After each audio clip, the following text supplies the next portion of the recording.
schedule was given to us only this day. All those in favor, please raise your hand.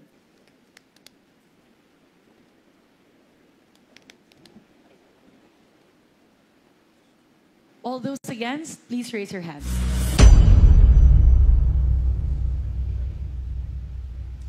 I objected to the motion to approve the schedule because the schedule was given to us only this day.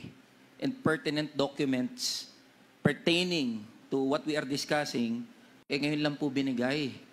So, if we will approve at didiretso na po tayo mamaya sa plenary discussion, hindi po nakapagbigay ng sapat na oras para sa amin na maaral yung mga nilalaman nitong budget. And it will put in jeopardy yung quality of interpellation and debate later on.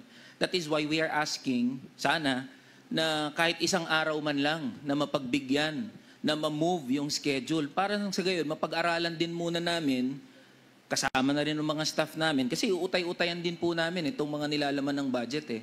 And I believe in the spirit of transparency and accountability and in line with the pronouncement of the President na gusto niya na maging transparent itong budget natin at talagang mautay-utay, maipakita natin sa mga mamamayang Pilipino na talagang seryoso tayo, na isa-isahin yung mga nakasulat dyan na budget, yun po ang inihiling namin. But then again, the majority has already decided upon the motion, we will reserve the right to interpellate sa plenary. Kasi we are answerable to the Filipino people, to the constituents, sa mga manggagawa at ordinaryong Pilipino, patungkol sa nilalaman ng budget. That's all, Madam Chair. Thank you po.